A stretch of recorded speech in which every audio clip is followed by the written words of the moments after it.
الحمدللہ رب العالمین والعاقبۃ للمتقین والصلاة والسلام علی سید الانبیاء والمرسلین اما بعد اعوذ باللہ من الشیطان الرجیم بسم اللہ الرحمن الرحیم لا تحسبن الذین یفرحون بما اتوا ویحبون ان یحمدوا بما لم یفعلوا صدق اللہ العظیم اللہم صلی علی سیدنا و مولانا محمد معدن الجود والکرم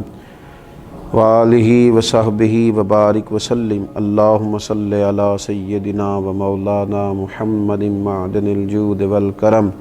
وآلہ وصحبہ وبارک وسلم الصلاۃ والسلام علیک یا سیدی یا رسول اللہ وعلی آلک واصحابک یا حبیب اللہ۔ حمد و صلاۃ کے بعد قرآن مجید فرقان حمید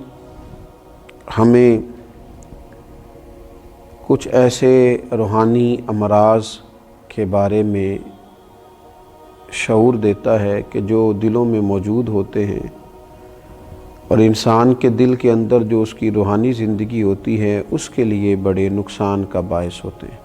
اور جب دل کے اندر وہ چیزیں پوری طرح جڑ پکڑنے لگتی ہیں تو انسان کے جو ظاہری معاملات ہوتے ہیں، اس کا جو لوگوں کے ساتھ میل ملاپ ہوتا ہے اور اس کے جو تعلقات ہوتے ہیں اس پر بھی اس کے وہ روحانی مسائل اثر انداز ہوتے ہیں۔ یہاں تک ہی نہیں، پھر اگر وہ مسائل اسی طرح برقرار رہیں تو وہ جو نیکی کے کام انسان کرتا ہے، اپنی زندگی میں خیر جمع کرتا ہے، اللہ تبارک و تعالیٰ کا بندہ ہو کر، نبی اکرم صلی اللہ تعالیٰ علیہ وسلم کا امتی ہو کر وہ دین کے رستے پہ چلتا ہے، تو اگر اس کی روحانیت میں بگاڑ ہو تو وہ چیزیں اس کو وہاں بھی تکلیف کا باعث بنتی ہیں اور اس کے نیک اعمال پر بھی اثر انداز ہوتی ہیں۔ انہی مسائل میں سے ایک بڑا مسئلہ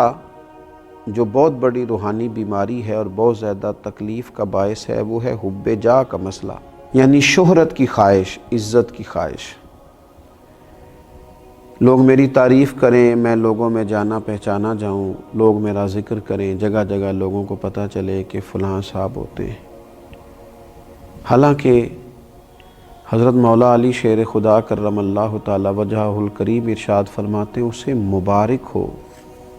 جسے تھوڑے لوگ جانتے ہیں، وہ شخص باعث مبارکباد ہے جس کی زیادہ شہرت نہیں ہے۔ وہ تو تنہائی میں بیٹھ کے آرام سے اپنے رب کریم کو یاد کر لے گا۔ تو ایک بڑی بیماری دل کی، شہرت حاصل کرنے کی بیماری، اپنا آپ بتانے کی بیماری، اپنے آپ کو لوگوں کے سامنے بڑا ظاہر کرنے کی بیماری، یہ اتنا تکلیف دہ امر ہے کہ اس نے پوری دنیا کے اندر ایک عجیب سی دوڑ لگا دی۔ جس کو اللہ تبارک و تعالیٰ نے کچھ علم دیا وہ بھی چاہتا ہے کہ اب میری شہرت ہو جائے، الا ماشاءاللہ۔ اگر کسی کو اللہ تعالیٰ نے کوئی صلاحیت دی ہے، کسی شعبے میں مہارت دی ہے، تو اس کو اس مہارت کے ساتھ شہرت بھی چاہیے۔ اللہ نے پیسہ عطا کیا ہے اپنے فضل سے، تو بجائے اللہ تبارک و تعالیٰ کی مخلوق پر خرچ کرنے کے وہ اسے شہرت کا باعث بنانا چاہتا ہے، وہ آگے بڑھنا چاہتا ہے۔ اور ہمارے زمانے میں تو ہم نے یہ دیکھا ہے کہ نیکی کا کام کرنے کے شوقین لوگ، ویلفیئر کا کام کرنا ہے، اللہ کے بندوں کی خدمت کرنی ہے، لیکن اس کے ساتھ ساتھ انہیں شہرت کی بھی ضرورت ہے۔ نبی اکرم صلی اللہ تعالیٰ علیہ وسلم سے پوچھا گیا تھا کہ یا رسول اللہ صلی اللہ تعالیٰ علیہ وسلم، ایک شخص اللہ کے رستے میں جہاد کرتا ہے، اس کی دو نیتیں ہیں، اس کے دو ارادے ہیں، وہ اللہ کو بھی راضی کرنا چاہتا ہے اور یہ بھی چاہتا ہے کہ لوگوں میں اس کی شہرت ہو جائے۔ ایسا نہیں ہے کہ رضا الہی کی نیت ہی سرے سے موجود نہیں ہے، رضا الہی بھی چاہتا ہے اور ساتھ یہ بھی چاہتا ہے کہ میرا نام ہو جائے لوگوں میں۔ تو آپ کیا فرماتے ہیں؟ تو حضور علیہ السلام نے جو فیصلہ دیا وہ سمجھنے والا ہے۔ حضور فرمانے لگے، اسے اللہ کی بارگاہ سے کوئی اجر نہیں دیا جائے گا۔ رب چونکہ وحدہ لا شریک ہے، وَإِلَٰهُكُمْ إِلَٰهٌ وَاحِدٌ لَا إِلَٰهَ إِلَّا هُوَ الرَّحْمَٰنُ الرَّحِيمُ۔ وہ وحدہ لا شریک ہے، تمہارا معبود، تو وہ فقط اسی عمل کو پسند کرتا ہے جو خالص اللہ کی رضا کے لیے کیا جائے۔ تو یہ جو شہرت کی طلب ہے، یہ جو ہوس ہے، یہ جو ہرس ہے، کوئی بھی نیک کام کرنا تو خواہش پیدا کر لینا کہ میری تعریف ہو، کہا جائے۔ ہاں، ایک بات ہے، ایک شخص چاہتا نہیں ہے لیکن اللہ اس کی شہرت کر دیتا ہے، تو یہ مالک کا فضل ہے۔ اس کی طلب نہیں تھی، خواہش نہیں تھی۔ آپ دیکھیے انبیاء کرام علیہ السلام کو کتنی شہرت ملی دنیا میں، خلفائے راشدین کو کتنی شہرت ملی، اللہ کے نیک بندے اولیاء اللہ کو کتنی شہرت ملی۔ وہ خود بخود اللہ تعالیٰ ان کے لیے اہتمام فضل کر دے، ان پر کرم ہو جائے، وہ بات الگ ہے، لیکن اپنی خواہش پیدا کرنا اور ہمہ وقت اس طلب اور تڑپ میں رہنا کہ ہمیں اللہ تبارک و تعالیٰ کوئی ایسا نظام کر دے کہ ہم مشہور ہو جائیں، یہ طریقہ درست نہیں ہے۔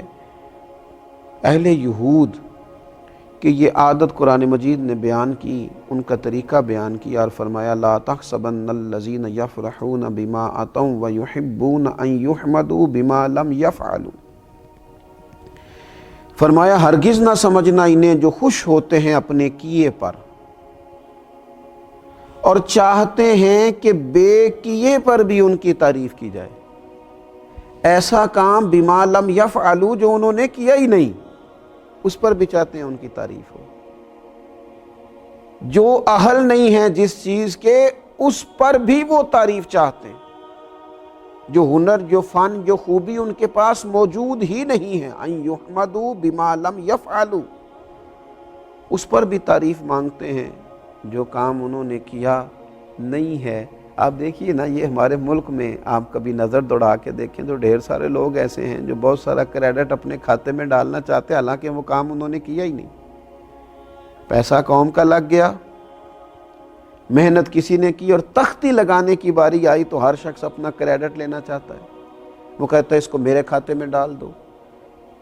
اہل یہود کا طریقہ بتایا اللہ تعالیٰ نے، اللہ مسلمانوں کو اس سے محفوظ فرمائے۔ فرمایا کہ وہ جو نہیں کیا بے کیے پر بھی تعریف کرنا چاہتے ہیں، فرمایا ایسوں کو ہرگز عذاب سے دور نہ رکھا جائے گا،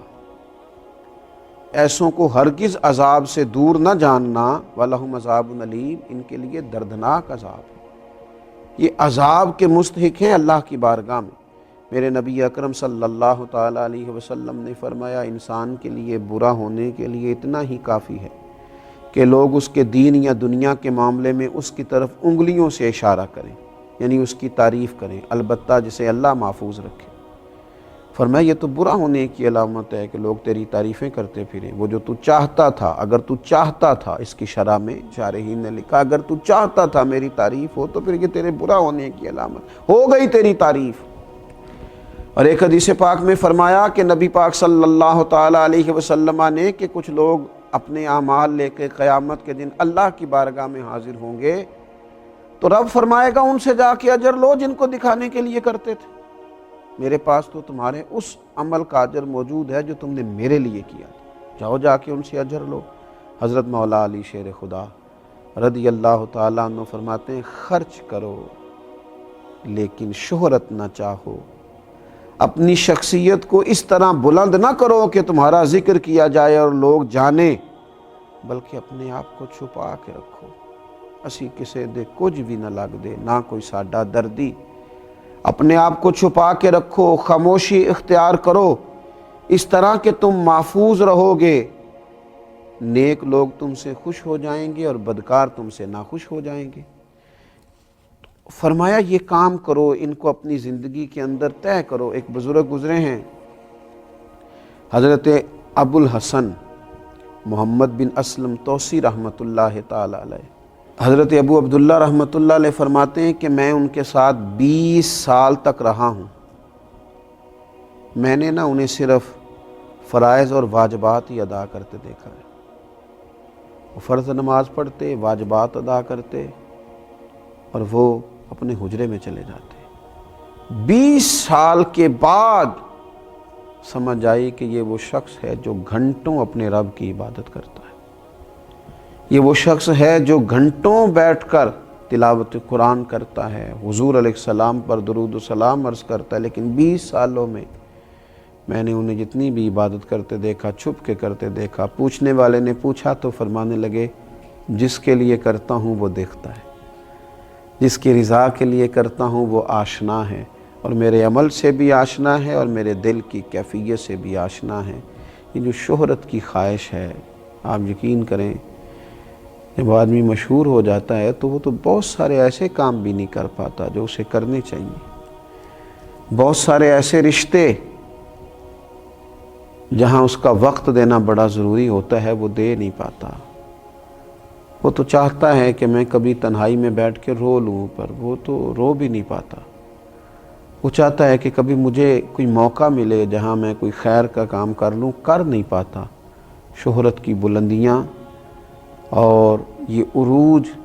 یہ بہت سارے ایسے معاملات کرتا ہے جس سے انسان روحانی طور پر جو بہت مضبوط ہو سکتا ہے ہو نہیں پاتا۔ اٹھ بلیا